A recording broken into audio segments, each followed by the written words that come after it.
Finger chips போட்டு கொடுத்தாங்களே, நான் தான் அம்மாவுக்கு பிடிச்ச செல்ல பிள்ளை. உனக்குலாம் இல்லை.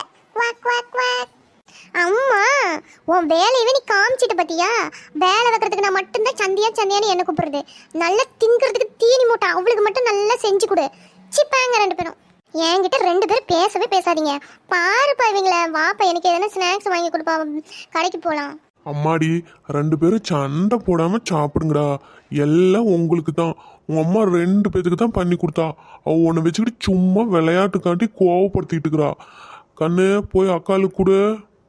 சோனி குட்டி, அம்மா உனக்குன்னு மட்டுமா கொடுத்தேன், அக்காளுக்கு சேர்த்தி தானே கொடுத்தேன். இப்படி சண்டை போட்டுக்கிட்டீங்கன்னு தான் அப்புறமா ஒன்றும் செஞ்சு கொடுக்க மாட்டேன். அப்புறம் அடி வெளுத்துப்படும் பார்த்துக்கிடுங்க. அக்கா வந்ததும் பொறுப்பாக புஸ்தகத்தை எடுத்து வச்சு படிக்கிறா.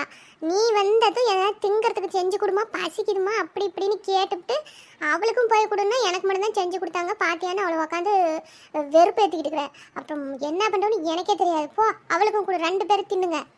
நீ ஒன்றும் நடிக்காதம்மா. அப்படியே நீ எல்லாத்தையுமே தூக்கி தூக்கி அவளுக்கு ஏதோ ஒரு செல்ல பிள்ளை இல்லை, அவளுக்கு ஏதோ கொடுப்பேன். எனக்குலாம் ஒன்றும் கொடுக்கவே மாட்டேன். வேலை வைக்கிறதுக்கு நம்ம தூங்கிட்டு இருந்தால் கூட எழுப்பி எனக்கு தான் வேலை வைப்பேன். கடைக்கு போயிட்டு வா, தக்காளி வாங்கிட்டு வா, வெள்ளைப்பூண்டு வாங்கிட்டு வா, வெங்காயம் வாங்கிட்டு வான்னு. அப்படியே அவளை எழுப்புன்னு சொன்னால் அவள் அறியா பிள்ளை தூங்கிட்டும் பாவம் அப்படின்னு சொல்கிறது. இப்போ மட்டும் முன்ன அவகிட்ட தூக்கி கொடுக்குற, ஏன் என்கிட்ட கூப்பிட்டு கொடுக்க வேண்டியதானே? அப்படியே லீவ் விட்டா கூட என்ன மட்டும் சீக்கிரமா எழுப்பிட்டு வேலை வாங்குறல, பால் வேண்டுவா, தலைவலிக்கிட்டு டீ வைக்கணும், மாத்திரை வேண்டுவான்னு சொல்றல. அவளை எழுப்புறியா? அவ அறியாப்பில அவ போக புரிஞ்சுக்கோ அப்படின்னு சொல்றல. அப்ப இப்ப மட்டும் எதுக்கு அவளுக்கு கொடுத்த? அத்தான் நீயே சொல்ற இல்லடி செல்ல பிள்ளைன்னு. அதனால தான் அம்மா எனக்கு கொடுத்தாங்க. இன்னுமா உனக்கு புரியல? அம்மா பொய் சொல்றாங்க. அம்மா நான் கேட்காமலே போட்டு கொடுத்தாங்க தெரியுமா? நானே படிச்சுக்கிட்டு தான் இருந்தேன், கூப்பிட்டு இந்தா போய் சாப்பிடுன்னு கொடுத்தாங்க. சோனி குட்டி, நீ அடி வாங்க போற பாருப்போ.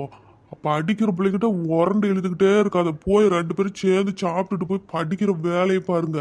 சும்மா உக்காந்துக்கிட்டு வந்தா வம்பிழுக்கிறதே தான் உனக்கு வேலை. அவளாட்ட பொறுப்பா இருமா நீயும். பாருப்பா, இப்படியே தான் இவன் என்ன டெய்லி டார்ச்சர் பண்றா.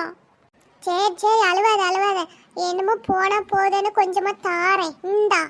சிப்பா, எனக்கு ஒன்றும் வேணாம். ஆளைப்பாரு வந்துட்டா வா ஒருத்தி. இப்போ நான் தான் அப்படியே அலைஞ்சிக்கிட்டு இருக்கேன். நான் வேணும்னு எனக்குலாம் ஒன்றும் தேவையில்ல. எனக்கு அப்பா கடைக்கு கூட்டி போய் நிறையா வாங்கி தருவாங்க. என்னப்பா? ஆமா சோனி குட்டி, நீ இப்போ மட்டும் கொடுக்கல, அப்புறம் அப்பா போய் சந்தியாவுக்கு மட்டும் நிறைய ஸ்நாக்ஸ் வாங்கி கொடுத்துருவோம். உனக்கு ஒன்றும் வாங்கி தர மாட்டேன் பார்த்துக்க. போய் ரெண்டு பேரும் ஷேர் பண்ணி சாப்பிடுங்க. வந்தா சண்டை போட்டுக்கிட்டே கிடக்காதீங்க. மூத்தவாலாம் ஒழுங்கா இருப்பா. இந்த இலையவா தான் உரண்டு இழுத்துக்கிட்டே இருக்கிறது. உங்களுக்கு இதே பொழப்பா பச்சு. உனக்கு அறியாப்பிள்ளன்னு செல்லம் கொடுக்குறோம்ல, அந்த கொழுப்பு சோனி குட்டி. இனிமேல் அடித்தான் உனக்கு. போ, அக்காளுக்கும் கொடுத்து ரெண்டு பேரும் சாப்பிட்டுட்டு இப்போ படிக்கிற வேலையை பாரு. அப்படியே ஏமாத்திக்கிட்டு மார்க்கும் ஒன்றும் வாங்க மாட்டேங்கிற. அவகிட்ட வம்பளுக்கிறதுல தான் ஆளாக நின்றுட்டு இருக்கிற நீயே. அவள் எப்படி வந்தால் பொறுப்பாக ஒரு வேலை கேட்குற, புக்கை எடுத்து வச்சு படிக்கிறா. நீ சொன்னாலும் படிக்க மாட்டேங்கிற, சொல்லலாலும் படிக்க மாட்டேங்கிற. எல்லாம் எனக்கு தெரியுமா, நான் படிச்சுப்போமாங்கிற வேற. என்னத்தான் படிக்கிறியோ ஒன்றும் தெரியல. நல்லா தீனி மூட்டையாட்டு தின்னுட்டு கேட்கறதுல செஞ்சு கொடுத்துறல. அப்புறம் தின்னுட்டு அவட்ட வம்பிழுத்துட்டு. எனக்கு ஒன்றும் வேண்டாம். எடி அவள் சும்மா விளையாட்டுக்கு சொன்னாங்கிற மாதிரி நீயும் அவளோட சேர்ந்துட்டு பண்ணிட்டு கோவம் வந்துடும் பார்த்துக்க.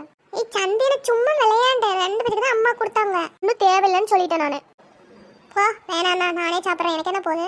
பாப்பா அவங்கள வச்சு சமாளிக்கிறதுக்கு 10 ஆடு மாடை வாங்கி மேய்ச்சி பிள்ள மாட்டேங்குது. இப்போ தெரியுதா அவளுங்களை வச்சுக்கிட்டு எப்படி சமாளிக்கிறேன்னு?